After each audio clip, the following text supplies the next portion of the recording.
Aí, nós estamos ao vivo já. Gente, boa noite.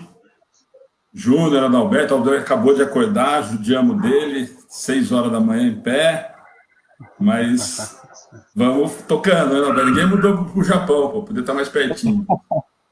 Gente, então, se apresentem, por favor. Nós estamos fazendo a transmissão pela página do Nosso Lar.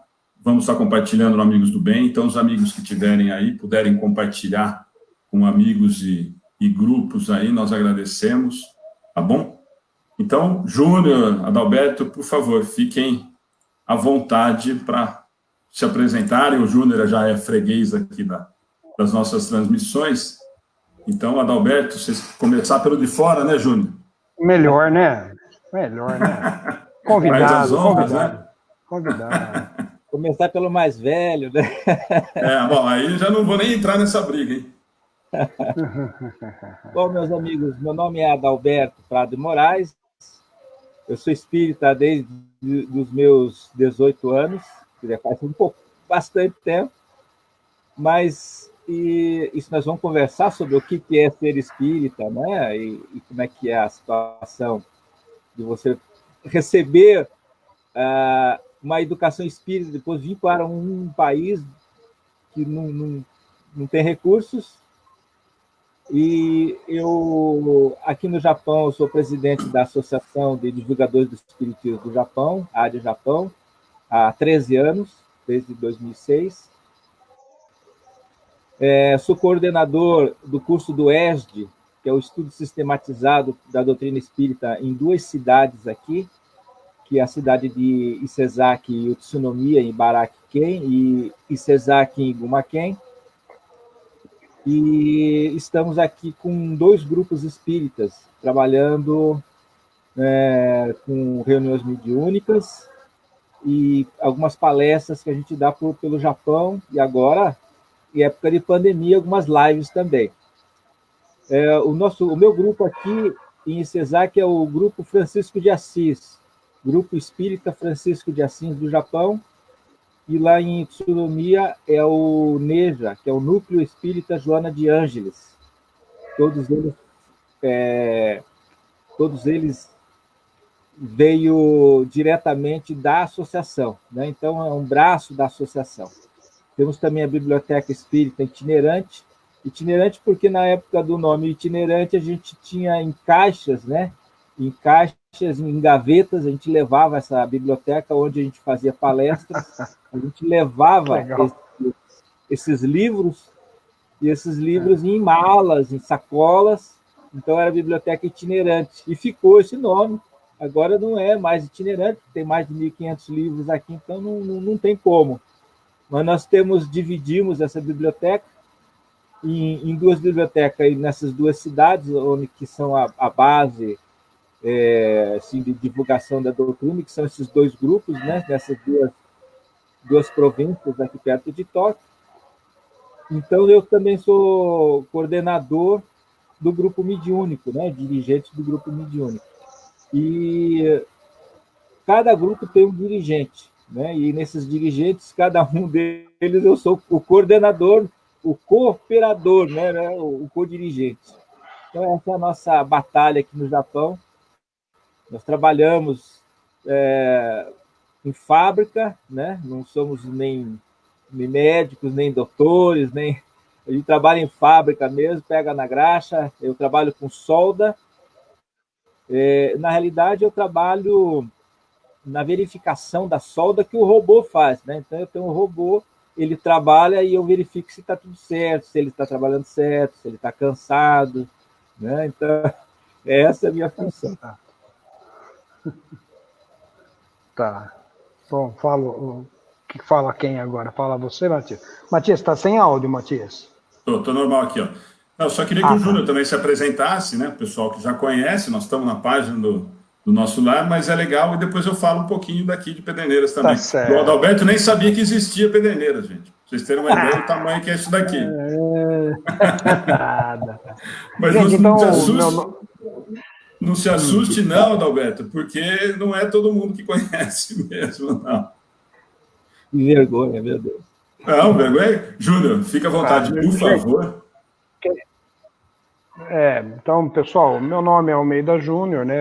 Nós estamos na cidade de São Carlos. Então, vocês perceberam que são de 3 localidades diferentes. O que une a todos nós é a doutrina espírita, o interesse em fazer o bem. São os ensinamentos de Kardec, são os ensinamentos do Mestre Jesus. Então, os recursos tecnológicos que eu vejo eventualmente serem mal utilizados, e polícias virtuais e coisas assim, aqui eu vejo de um lado bom, né? Vamos lá dizer.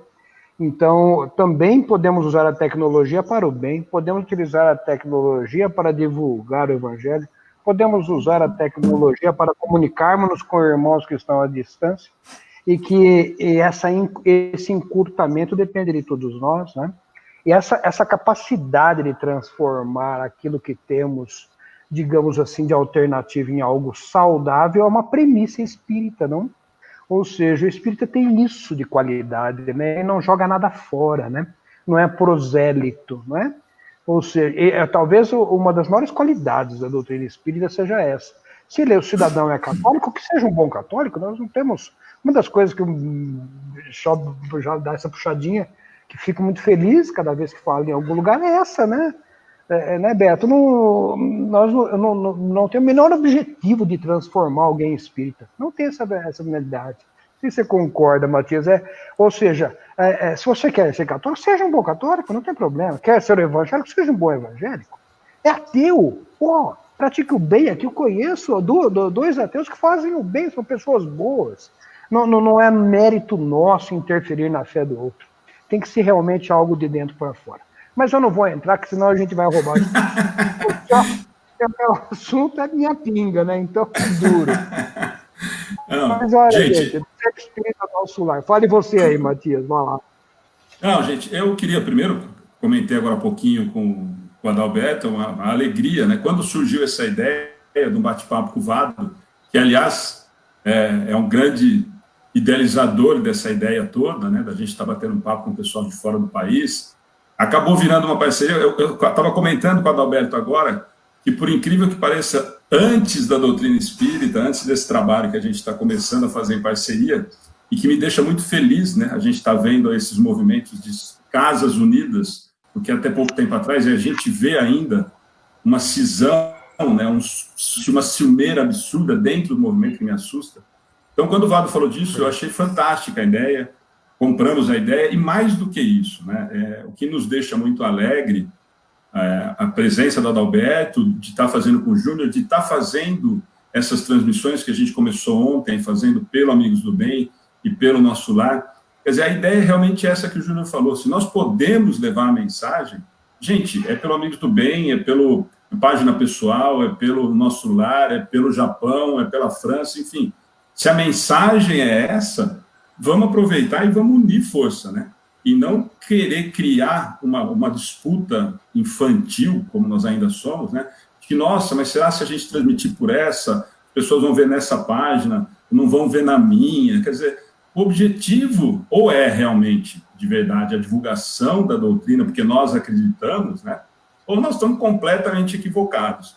Então, eu estava comentando com o Adalberto que o Espiritismo, a doutrina, só fez a gente se reencontrar. Quer dizer, eu sou de São Carlos, fico felicíssimo quando acontecem essas coisas. O Vado adorou e abraçou várias ideias que a gente está tentando fazer junto.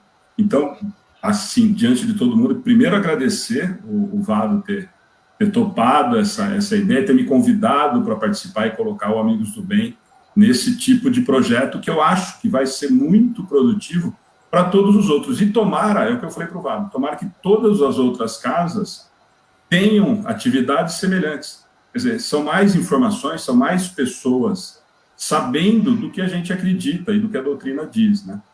Então, nós somos de Pederneiras, o Júnior já veio fazer palestra aqui, é um fundo de casa, nós temos 15 lugares presenciais, mas a página, como o Júnior falou, nós temos um acesso muito grande e muita gente que está encontrando conforto dentro da doutrina, que é o grande objetivo. Então, só para a gente começar a bater o papo, Alberto, você já falou como é que é aí, né? Eu acho que a grande dúvida de todo mundo, inicial, Júnior, e acho que é minha, pelo menos, eu acho que deve ser da maioria quem está assistindo, como é que faz doutrina espírita no Japão, Alberto? Porque não é um país não é um país que tem uma cultura do espiritismo, né? Aqui no Brasil nós temos um pouco ainda mais facilitado, uma quantidade maior, mas imagino eu que aí no Japão o pouco que a gente procura saber, entender e tal, é uma quantidade muito pequena. Então, você falou que você fazia a biblioteca itinerante, quer dizer, então o sacrifício provavelmente seu e de outras pessoas aí, com certeza muito maiores do que o que nós encontramos hoje aqui no Brasil em relação à doutrina, né? Então, eu queria que você contasse um pouquinho para a gente conversar sobre isso. Provavelmente isso vai tomar a nossa 1 hora de bate-papo, né? Verdade. Não quero entrar em detalhes, assim, porque é muito longo. Não, 3, 4 horas de live não é interesse desse. Não é interesse, por enquanto, né? Uhum. Desde o ano passado, eu comecei a fazer algumas entrevistas com os dirigentes espíritas que eu conheço aqui. Contar da história deles, como que eles se conheceram no Japão, às vezes são casais, e como é que eles chegaram no Japão, como é que eles fundaram os seus grupos espíritas, seus centros espíritas, né? Então, isso é um projeto ainda que vai levar uns 2 anos ainda, porque ainda falta praticamente muita gente para ser entrevistada. Depois disso, a gente vai transformar em um livro. Então, vocês vejam que o tempo aqui, a gente fala de 2, 3 anos, é rápido. Eu estou aqui no Japão há 22 anos. Quando eu cheguei aqui em 98, a maior dificuldade, agora indo para a resposta, é realmente fazer a comunicação, a língua. É importante a gente saber a língua do país que está nos recebendo. Claro. A dificuldade do brasileiro que vem aqui, porque ele não aprende a língua assim, como o japonês, que vai ficar 1 ou 2 anos no Brasil e aprende rápido. Porque a necessidade, né? A minha avó falava assim, quando a água bater no joelho, o bichinho começa a correr ou começa a aprender a nadar. Então, não temos essa dificuldade. Quando eu cheguei aqui na fábrica, eu trabalhava num departamento para montar radar. E depois essa fábrica começou a fazer aqueles cabos, e estava começando a sair um produto novo no Japão, que era um computador chamado Vaio. Não sei se vocês conhecem. Tem um aqui. E esse Vaio fez um grande sucesso aqui no Japão, na Ásia. Então a gente fazia os cabos. Então a gente fazia a montagem daqueles cabos da Vaio, possivelmente foi um dos que eu montei aí, que você está usando. O que acontece em 98... Fez um bom trabalho, é bom, viu? Ainda bem. Está funcionando bem. Você veja que a história aí vai... se contar em detalhes, não dá, gente. Em 98 eu cheguei aqui, praticamente sem falar a língua, a comida era estranha, a comunicação era ruim, eu tinha que fazer fila para ligar para o Brasil pelo telefone. É complicado, sem internet. Mas era coisa nova.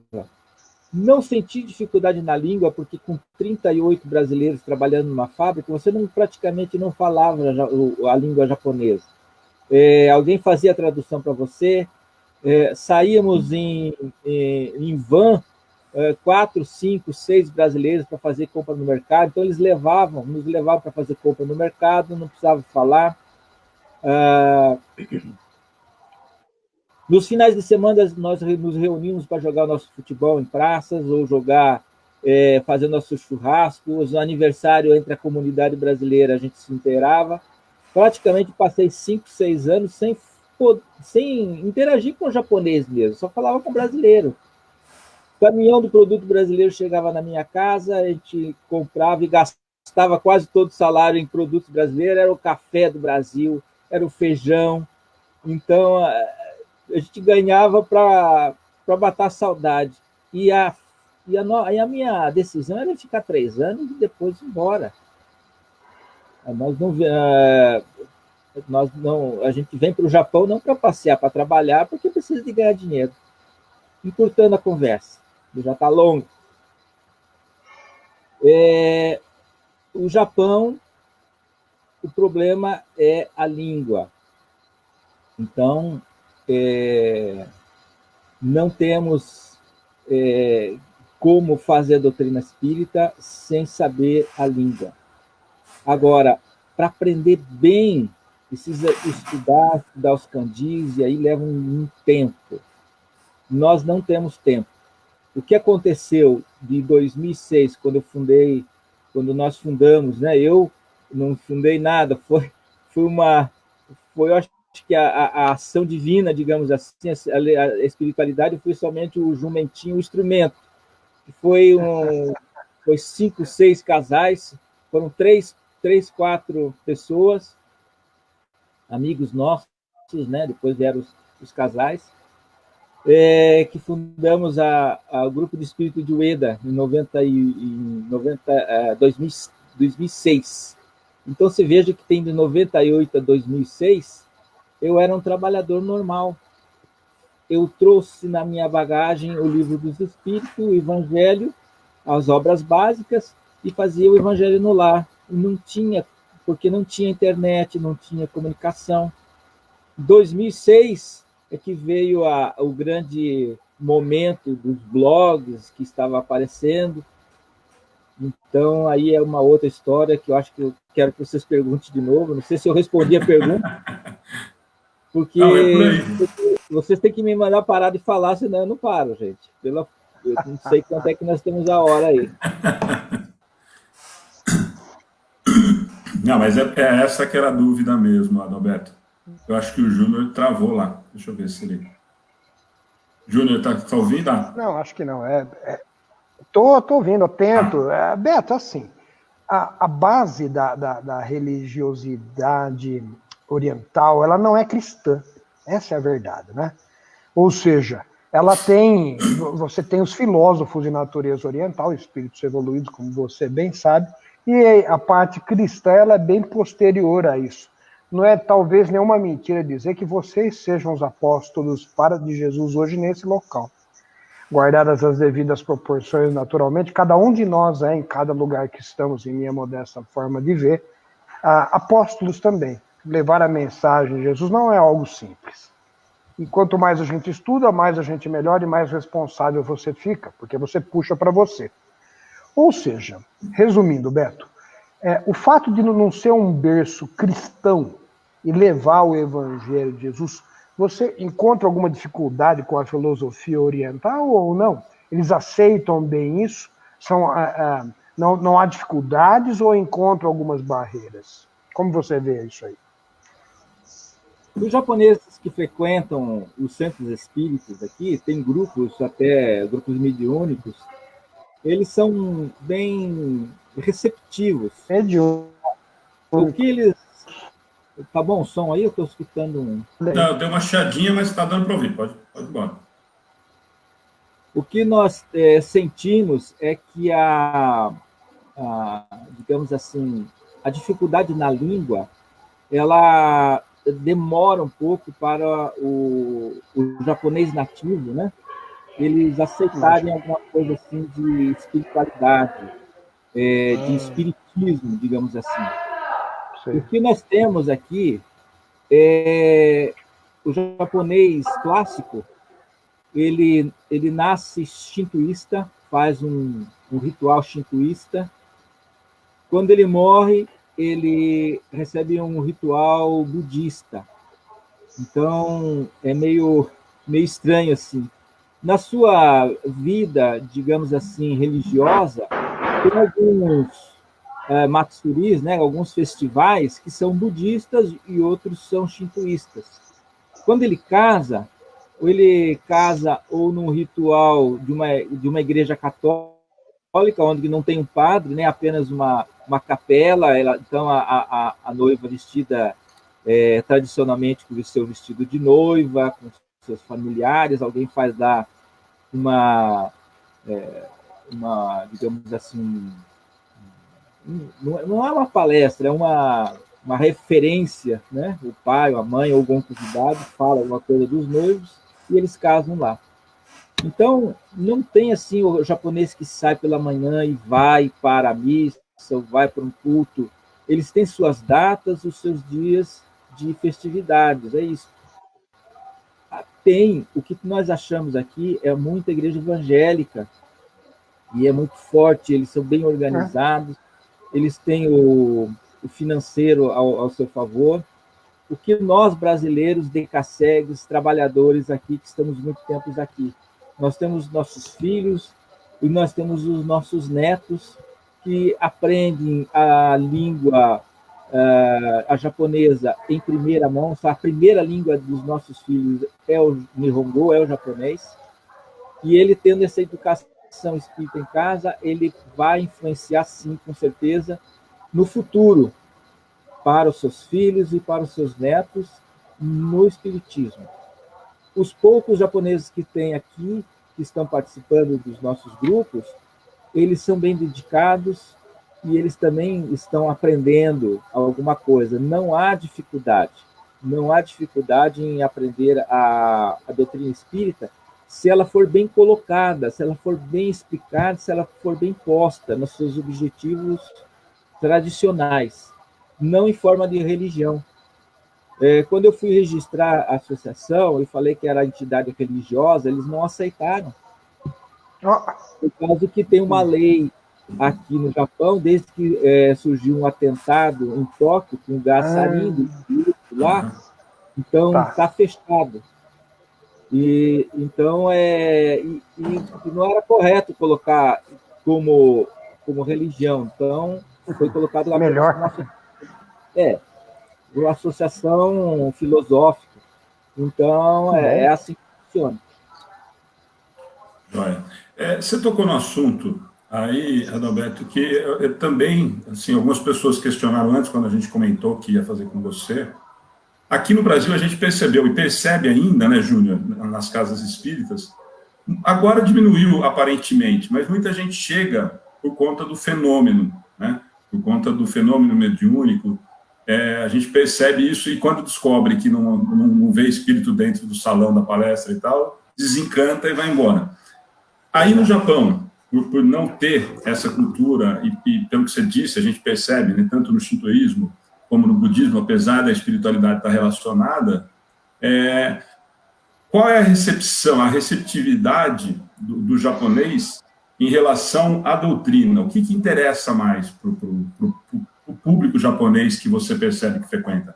Ainda é o fenômeno, ou as pessoas já entendem e procuram a parte de estudo, a parte doutrinária da doutrina espírita? Qual que é a porcentagem, por exemplo, que vocês percebem nesse sentido? Interessante essa pergunta, porque uma história muito interessante. Acontece muitas histórias na fábrica. Eu trabalhei numa fábrica de macarrão no alto da montanha gelada de Nagano, lá em Kaida, e onde nós trabalhávamos assim a 15 graus abaixo de zero naquelas montanhas. E dentro da fábrica tem um salão enorme, onde vai secar o macarrão numa temperatura exata, numa temperatura que é tudo assim, fantástico. A fabricação tem todo um processo extraordinário.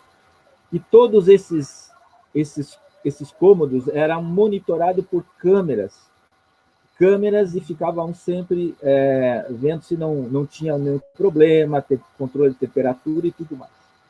E eles viam algumas luzes, alguns vultos nessas câmeras.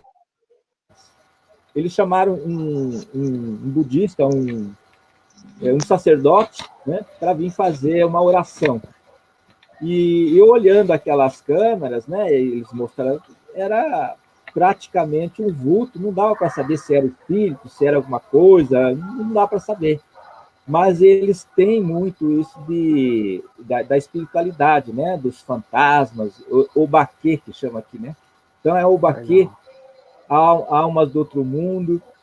E quando eu falei para o meu chefe assim, isso daí é normal, né? Deve ser algum espírito, alguém, né? Mas todo esse fenômeno físico depende de um médium, né? E aí eles queriam saber o que era médium. E aí como é que eu ia explicar o que é médium para eles, né? Aquela pessoa que fala com o espírito. Você fala com o espírito? Fala assim, eu falo com o espírito, né? Eu falo com o espírito encarnado, E também fala com o espírito desencarnado. Daí, como é que vai explicar o que é encarnado e o que é desencarnado? A ideia do japonês aqui é sempre aquela ideia fantástica, né? Daqueles vultos, daqueles deuses de dragão, daqueles animação assim, terror, né? Que a gente vê nos filmes, de virar a cabeça e tal, de assustar, de medo.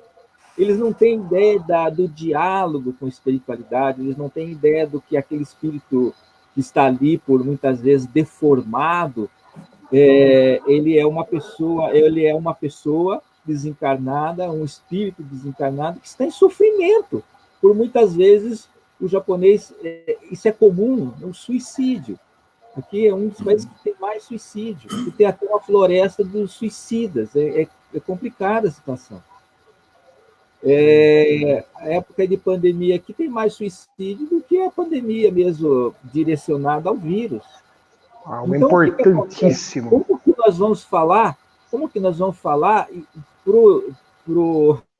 para o japonês que tem ainda essa percepção de espiritualidade, que é uma coisa fantástica, então tem que começar do zero, gente. Primeiramente, mudando a cabeça, principalmente do jovem japonês.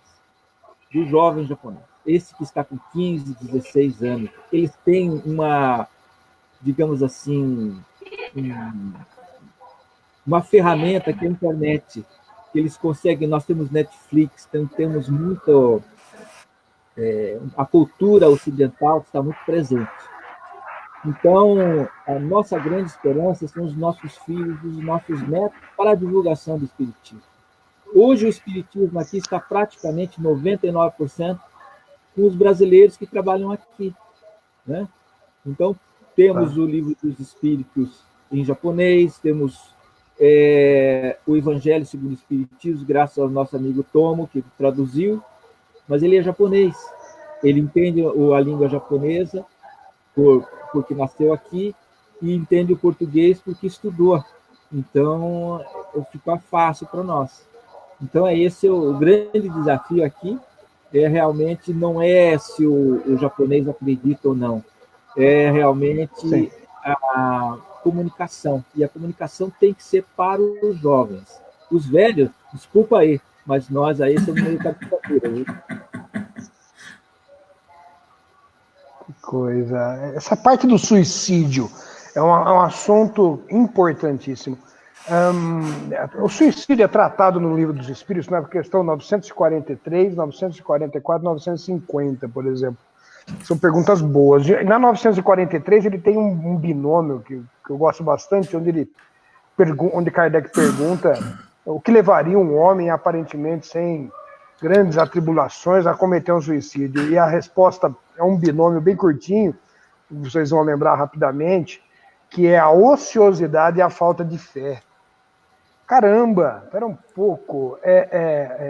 O japonês que se suicida vê desse jeito também? Como você enxerga isso, esse índice de suicídios tão elevado, preocupante mesmo, inclusive em jovens? Como você enxerga isso?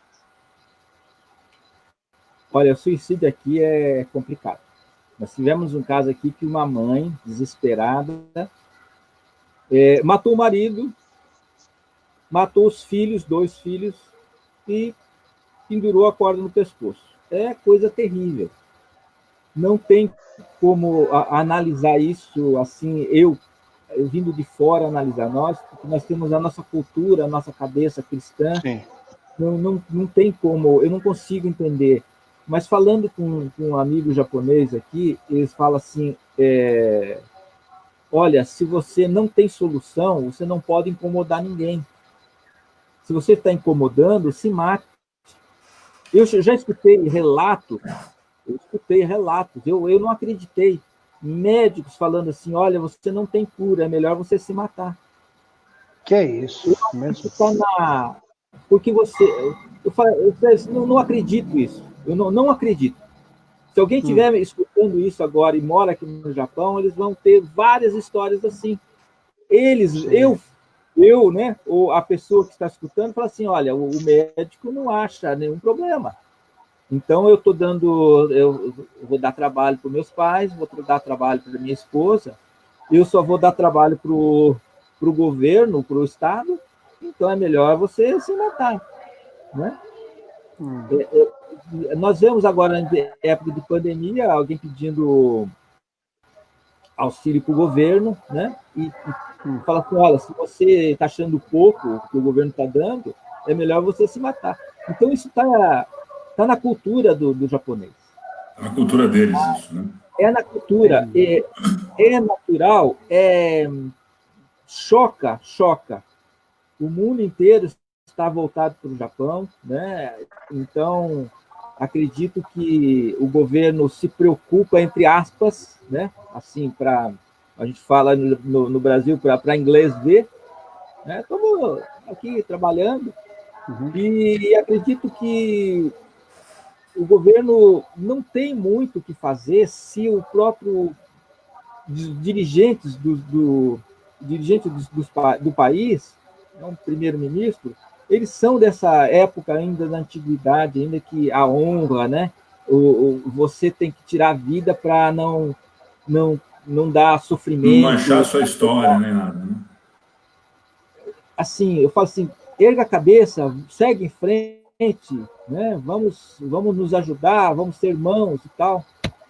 E, por incrível que pareça, falando em suicídio, depois do terremoto, no grande terremoto que teve aqui, e o tsunami, que esteve aqui, o último agora, o que aconteceu? Diminuiu o índice de suicídio. Vem diminuindo a todo ano. Estavam sempre na casa dos 22, chegamos até 33 mil por ano. Estamos na faixa hoje de 19 mil. Rapaz, meu Deus, dá 2 mil por mês, pelo menos. A gente fica... Eu olhei os dados faz um mês, mais ou menos, e falei assim, nossa, eu não acredito. Está abaixo dos 20 mil. Né? Então, tem países aí avançando e o Japão está diminuindo. Né? E depois desse terremoto que houve um grande... assim, fizemos assim uma grande campanha aqui, a AD Japão, a AD Japão e o grupo que era de Fukaya, de Nagano, né? Um amigo nosso que era um dos representantes daqui da embaixada ligou: Adalberto, ganhamos doações do Banco do Brasil e algumas empresas aqui, bicicleta, álcool em gel, essas coisas, né? Temos 2 caminhões para descarregar.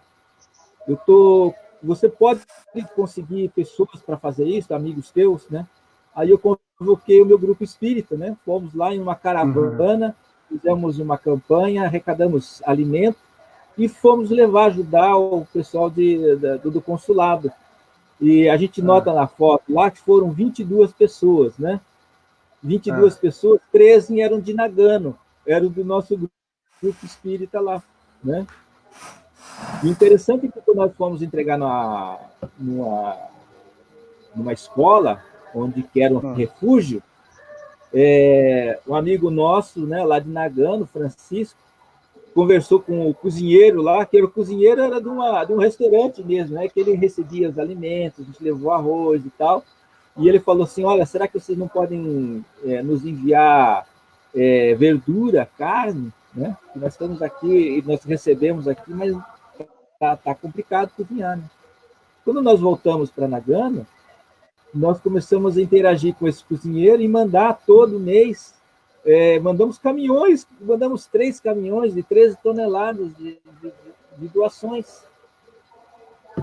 Então, o nosso grupo de Nagano, nesse momento, foi 90 dias que a gente sustentou 2 escolas lá, e depois o nosso amigo Francisco continuou, e continua até hoje, que é fruto daquela ação que nós fizemos lá naqueles primeiros momentos de socorro do pessoal do tsunami. E hoje é uma associação que é voltada para os órfãos japoneses lá naquela região. Até hoje funciona, e o amigo Francisco e mais o japonês que era é dono de uma transportadora que nos forneceu os caminhões, né, para que nós pudéssemos. Ele pagou tudo, motorista, combustível, tudo, para que nós pudéssemos levar essas doações. E o nosso amigo Francisco e a Maria continua até hoje fazendo esse trabalho, fruto daquele convite que nós fizemos para ajudar. Né? Então, veja que a razão do suicídio, a razão de ter diminuído tudo isso, foi essa ação de fraternidade. Fala assim, pior o japonês, pior situação que o japonês esteja passando, não cometa suicídio. Alguém vai ajudar. Sim. E nós somos, assim, o meu chefe da minha fábrica falou assim, Adalberto, por que você está indo lá para Fukushima? Eu falei assim, para ajudar. Por que você vai ajudar? Eles são teus amigos? São seus parentes? Não, eu não conheço, são japoneses. E por que você está ajudando? Isso aí, essa ajuda, quem tem que dar é o governo que tem que dar. Olha só o pensamento deles. Tá. Pô, Beto, eu acho que o Matias também concorda comigo. Vou falar uma coisa para você que não posso deixar de dizer, que me vem à mente. Você é um Paulo de Tarso, meu cara. Cada um de nós... verdade, perdão. Vamos lá. Paulo de Tarso, quando ele resolve ir para a Grécia, a Grécia era um país politeísta. E ele inteligentemente usa um Deus das causas impossíveis para poder disseminar os ensinamentos cristãos. Até nós sabemos tudo aquilo que aconteceu e o acompanhamento de Jesus em todo o trajeto, até o nascimento do Evangelho de Lucas, inclusive. Então, eu vou dizer para você assim, algo que me vem assim olha só, eu acho que esse espírito de Paulo de Tarso com certeza está um pouco dentro de você, viu? Cá para nós. Verdade. Nós somos missionários, meu cara. Você tem essa importante missão. É lógico que não é simples e não é fácil, e nenhum de nós passou as dificuldades que passaram ele, não obstante as que nós já possuímos. Mas eu digo para você que se é um livro, se é uma história que eu acho que vale a pena você ler sempre, inclusive para eles, né? Para eles mesmo, é a história de Paulo de Tarso, né? Porque cai nisso, cai no que você faz, né? Cai nessa tarefa de disseminar. A quantidade de japoneses que creem na reencarnação é alta ou é baixa? Porque ajuda a linkar uma coisa com a outra, você não acha, Matias?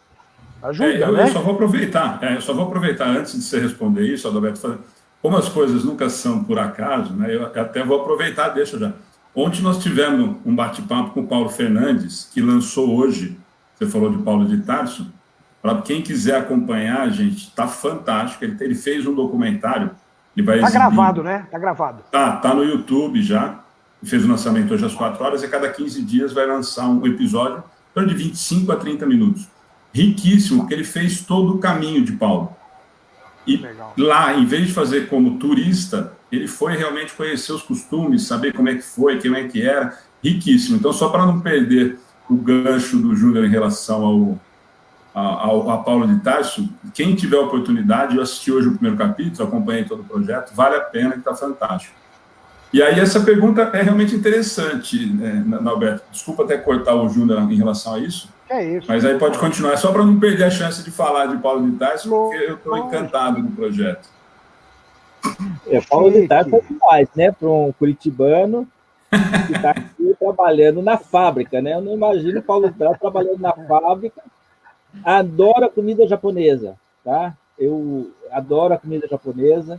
A minha esposa sempre fala assim, você é mais japonês que eu. A minha esposa adora feijoada, gente. Né? A japonesa gosta de feijoada. E eu gosto de sushi, eu gosto de lamen, é isso aí. Eu faço yakisoba, fiz um yakisoba ontem aqui em casa, né? E eu que faço, eu gosto de fazer. Agora, a respeito do japonês, ele é difícil, porque o contato com o japonês, ele é de fábrica, né? Nós tivemos algumas, como brasileiro, e nós estivemos envolvidos em algumas ações culturais com a comunidade brasileira. Uma das grandes, assim, digamos assim, iniciativa da Associação Internacional da cidade de Ueda, que é a Associação Internacional da cidade de Ueda, é convidar amigos da comunidade para fazer uma grande festa de culturas gastronômicas. Então, francês, tinha peruano, que tem muito peruano, filipino, cada um ia mostrar a sua cultura culinária. E na Associação de Moradores de Ueda, depois que nós fomos convidados, nós fazíamos o famoso pastel, né? Pastel de feira. E a japonesada gostava. E a gente vê assim que o pastel de feira não é japonês, né? O japonês fala, o que é isso? É pastel de japonês. Eu falei, mas não, o japonês não faz isso. E depois nós fomos convidados, né? Eu não participei dessa reunião, mas depois o Koji Horinochi, que era o dirigente, o presidente da nossa associação de moradores, ele falou, né? Olha, nós somos convidados para fazer a gastronomia do Brasil, agora nós vamos partir para a cultura. O que nós temos aí para apresentar como cultura brasileira para os japoneses? O que nós pensamos? A Amazônia, não? A Amazônia. O que mais? Futebol.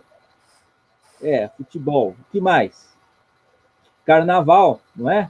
Samba, música. Mas nós partimos para alguma coisa mais simples, porque ninguém é um bom jogador de futebol, ninguém entende muito de Amazônia, porque os japoneses são tudo de São Paulo ou do Paraná, né? Não tem como. Tem alguns lá do Pará, mas são poucos. Então não dava certo, né? Carnaval, nós também, samba no pé, não dá certo, né? Não, acho que não. O que nós o Code, os nossos amigos lá que estavam presentes na reunião, decidiram era fazer uma festa, um arraial, que foi o Arraial de Ueda. Eles alugaram lá um estacionamento de umas 300 pessoas, mais ou menos, 300, 400 pessoas. Colocamos algumas churrasqueiras, fizemos um churrasco, né? Uma quadrilha muito bem humorada, uns cantores lá sertanejo, mais ou menos da comunidade lá, que sabia arranhar lá um violão, alguma coisa. Colocamos som mecânico, né? Lógico, né? Um alto-falante. Fizemos algumas barraquinhas lá com doces, com bolo, aquele bolo de fubá, alguma coisa, para apresentar a cultura do Brasil. Esse foi o grande acontecimento para que nós pudéssemos participar assim da comunidade brasileira, onde que aí eu fiquei conhecido, né, assim, digamos assim, dentro da comunidade brasileira. Aqui você fala na comunidade brasileira, você toca o meu nome, pode ser na embaixada ou no consulado, eles vão saber com quem está falando e como é que nós podemos ajudar. Para você ter uma ideia aqui, hoje a comunidade espírita, cada região, um grupo espírita, ele faz uma ação social. Em Nagoya, nós temos 2 grupos que fazem atendimento aos homeless. Em Tóquio, nós temos um grupo que cuida que faz toda a coordenação, toda a correspondência para os encarcerados, né? Legal. E são 600, eu não sei agora o último que o Rogério, que ele é o coordenador, e é o coordenador, incentivador, ele faz tudo, ele que é o Paulo de Tarso, aí que cada um no seu setor, ele faz todo o controle disso aí e tem autorização, digamos assim, do governo para poder fazer essas trocas, né, esses livros.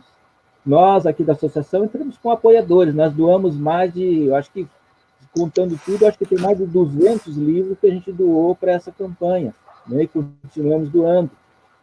O nosso grupo, que tem paraguaios, peruanos e argentinos, eles fazem a correspondência dos presidiários que estão em língua hispânica, né? Tá. Temos outros amigos aqui que fazem em inglês, a resposta em inglês. Então, essa é uma outra história. Voltando à pergunta, que eu já nem lembro mais, aí que eu comecei a falar e não paro mais, acontece que esse Arraial de Ueda foi, durante alguns anos, o maior evento brasileiro no Japão, onde que nós coordenávamos isso todo ano. Foi, durante muitos anos, a maior festa de cultura brasileira no Japão. Chique. Então, Matias, opa, perdão. Uma cortadinha, porque o nosso tempo é curto, vou te perguntar isso, talvez o Matias concorde. Me parece que a cremação é algo comum, pelo que eu tenho lido aí no Japão.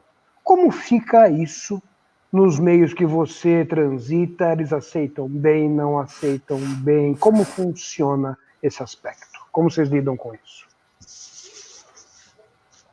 olha, acho que foi uns 3 anos atrás, uma brasileira me ligou. Adalberto, o meu irmão morreu. E ele era espírita. Eu nunca tinha ouvido falar. Né? E eu peguei aqui na internet e eu gostaria que você fosse fazer uma oração, que ele vai ser cremado, e eu não quero que... Porque geralmente os monges budistas, né? Eles vão fazer oração e eles cobram que 50 mil ienes, 80 mil ienes, é muito dinheiro. Para fazer oração? É isso? Pô, aqui nós conhecemos algum também, né, Júnior? Aqui essa prática é meio comum. Acontece. É algo internacional, pelo visto. Tudo bem. Não é só daí. Tá bom. E ela falou assim, eu gostaria que você fosse lá fazer oração. Quando eu cheguei, ela perguntou, quanto que você vai cobrar?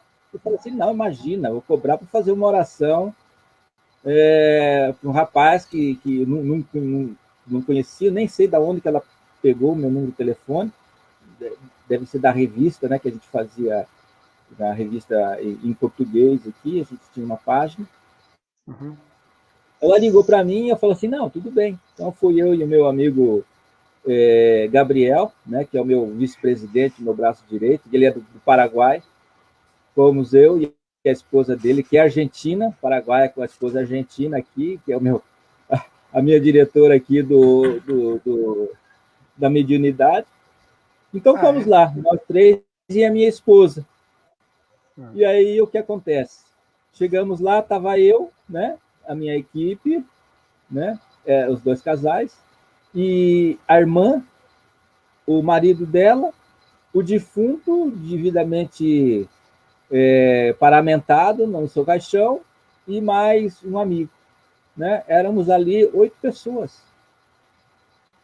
E fiz a oração, né? A oração lá do Evangelho segundo o Espiritismo, para os mortos e tal. Falei alguma coisa. E na hora da cremação, a gente viu que nós tínhamos que entrar numa fila. Uma fila. Porque aqui não tem enterrar mortos, não existe assim, é bem comum. Aqui é só, né? Cremação. Aqui é só cremação. Não tem espaço, gente. Não tem espaço para você chegar aqui. Aqui é cemitério, está enterrado. Não tem. Que eu saiba, não. Se eu estiver falando besteira e alguém tiver algum, me avise, porque eu nunca vi. Mas faz sentido, né, Roberto? Não tem espaço para isso, né? Então a cremação é normal, né? Isso aí é natural. E depois a própria família vai com o hashi, né? Que é aqueles palitinhos, né? Os palitinhos lá, pegar os ossos e colocar na urna. Colocam na urna, tem todo um ritual. E aí eu já participei, depois dessa primeira experiência, assim, né? Eu já participei assim de uns 3, mais ou menos, cremações aqui, onde eu participei dando a palavra, até uma amiga nossa, né, que faleceu há pouco tempo, o ano passado, faleceu de câncer, falou um pastor evangélico, falou um padre e falou um espírito, né? Que chique. E eu falei, o pastor foi maravilhoso, o pastor, o padre também foi maravilhoso, e quando eu falei, eu agradeci as palavras deles, que era assim, coisa fantástica, né? E eu, para ser simples, né, e não tomar muito tempo do pessoal, falei, eu li a prece de Cáritas, bem pausadamente, e eles adoraram, né? Eles adoraram essa prece de Cáritas. Então, eu não falei de espírito, de espiritualidade, para não chocar ninguém, né? Porque é um espírito falando. Então, a parte de cremação é normal, é comum, não choca ninguém. Isso aqui é a necessidade. E é lindo, gente. É lindo.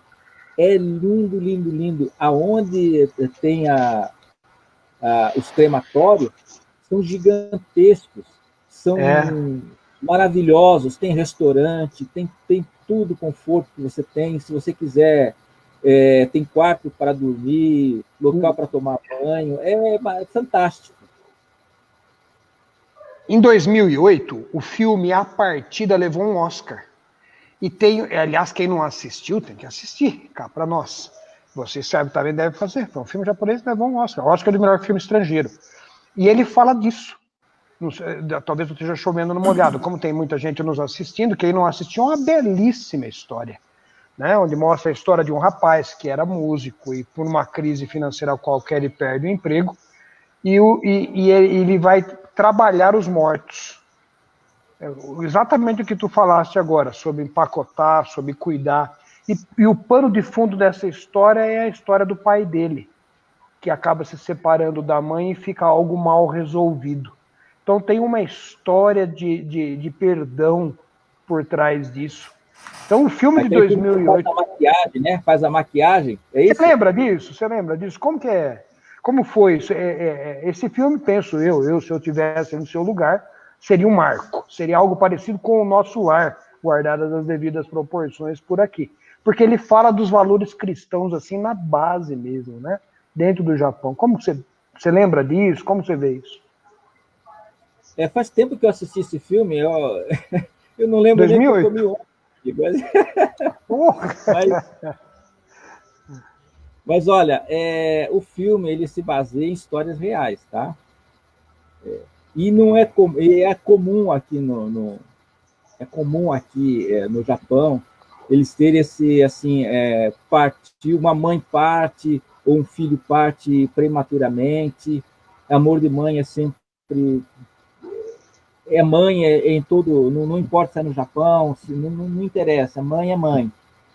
E como diz no Livro dos Espíritos, Deus está na nossa consciência, não é? Então a caridade, a ação caridosa, isso está dentro de nós.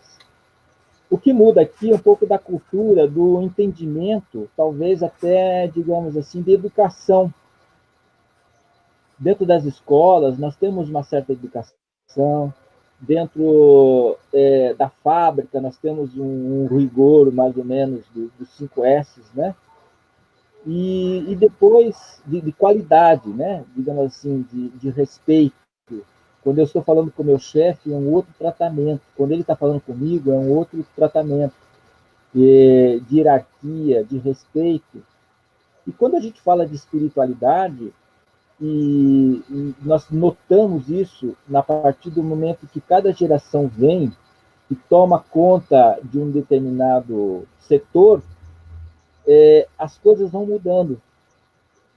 Nós tínhamos um chefe há uns 7 anos atrás, que ele tinha 65 anos, estava para se aposentar. Quando ele se aposentou, o outro chefe ele veio com 25 anos, com outra cabeça, com outras ideias. Uhum. Não eram aquelas ideias assim, não, tem que fazer assim, porque eu aprendi assim, porque o meu chefe fez assim. Não, como que, Adalberto, isso aqui está dando muito defeito. O que você acha que pode mudar para esta peça não dar defeito? Eu falo assim, olha, tem que mudar a velocidade, tem que ser um pouco mais lento, né? Vamos prezar pela qualidade e não pela quantidade. Então, um pouquinho mais lento talvez... Então, a pergunta que você faz assim, é a mudança de geração. É a mudança. Lembra que eu falei do tsunami? Alguma coisa tem que acontecer para mudar. Então, o que está acontecendo hoje? A população do Japão está diminuindo. Uhum. Faz anos que está 127 milhões, e nós estamos chegando agora a 126 milhões de japoneses. Está diminuindo. Como na Europa. A Europa também perde força de trabalho jovem. Hoje um japonês, em média, tem um filho. Só filho, né? Você, um filho. Esse filho, para entrar no mercado de trabalho, ele leva 20 anos, meu amigo. 20 anos. 20. O aborto é comum ou não? O aborto, se você é mulher e chega na clínica, né, e pergunta, ó, você está grávida, você quer abortar? É a primeira palavra que eles falam. Ah, é? O Estado libera, autoriza. Lembra que eu falei com os médicos que falam assim, olha, melhor, não tem remédio, vamos matar. É melhor você se matar. Tá. Né? Cultural. Eu tive um caso agora, há pouco tempo, uma senhora que estava num asilo, numa casa de idosos, que ela estava ruim, estava com pneumonia, estava ruim, estava respirando ruim. O médico falou assim, olha, é melhor a gente não dar comida, é melhor a gente parar de dar água, é melhor a gente parar de dar os medicamentos, daí ela morre mais rápido. Pode um negócio desse? Não tem cabimento para nós. Para a gente fica inadmissível, né? Gente, infelizmente passou muito rápido, né? Ainda bem, e já fica combinado, né, Júnior? O Vado está acompanhando a gente também, para a gente fazer outro bate-papo, tem muito mais assunto. Hã? Bom. Tem muito mais assunto, então com certeza nós marcaremos outros. Eu vou dar 2 avisinhos, gente, aí se vocês puderem... Só um minuto, só não interromper. Não, pode falar. Porque eu começo a falar, gente, e não paro mais. Isso Não, ainda bem, é por isso que nós convidamos. Paulo de Tarso, ele não passou o que eu passei, né? Com ar-condicionado, né? Trem super velozes, internet boa. Então, comparação com o Paulo é complicado. Gente, não, eu vou dar alguns avisos, depois se vocês puderem se despedir, para a gente ir parando, né? Só lembrando, para você também, Adalberto, para quem está acompanhando, né? Domingo que vem o Vado pediu para eu lembrar, porque eu já ia esquecer, que nós temos um bate-papo no mesmo formato com o Charles, está na França, Charles Kempf. Amigo então já meu, fica o convite. Falei ontem com ele, e aí nós estamos tentando fazer isso, essa ideia que eu te falei. E com você, se você topar, logo nós faremos mais um bate-papo. Tem muito assunto para a gente conversar, tem muita coisa para a gente saber de como é aí, né? Tem muita curiosidade. Depois, se vocês quiserem entrar nas perguntas aí. E amanhã, pela página do Amigos do Bem, não sei se vocês conhecem, o Júnior eu sei que conhece, nós vamos ter um bate-papo muito bacana com o Wagner Moura, do Fraternidade Sem Fronteiras.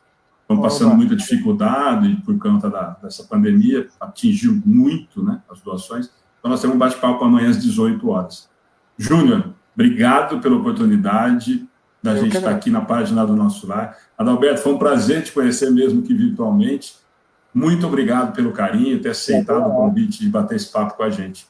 Gente, obrigado, se despeçam. Realmente foi uma alegria estar com vocês hoje à noite. Vamos lá, eu agradeço o convite. Eu vou deixar você por último. Se eu já acabo, você fecha. Se você fecha, ué. Então, eu agradeço a oportunidade. É um prazer conversar com o Beto. O Matias a gente já conhece já há algum tempo. Conseguimos abordar alguns temas que eu acho pontuais mesmo, importantes, abordar a noção de morte e suicídio, aborto, o nível de espiritualidade do povo japonês. Acredito que, apesar da nossa 1 hora bem apertada, conseguimos abordar alguns aspectos do Evangelho que me parecem bem importantes, bem prementes mesmo. Mas uma satisfação em conhecê-lo, meu cara. Deus o ilumine e guarde, como o Matias bem disse, quiçá essa seja a primeira de outras oportunidades e a gente faça um bate-bola diferente, talvez até um pouquinho mais aprofundado, veja como se enxerga isso, como se enxerga aquilo. de vocês e a todos que estão nos assistindo, que fiquem com Deus, que Deus os proteja e guarde, quiçá na próxima oportunidade estaremos juntos novamente. Obrigado, Matias, obrigado, Beto. Eu que tenho que agradecer a todos, muito obrigado a todos, e Beto era realmente como ele me chamava aí no Brasil, né? Pois é, roubei, não aguentei. Então, a pessoa chama de tio Ada. Mas Beto foi uma grande surpresa mesmo. Muito obrigado a todos, estou à disposição.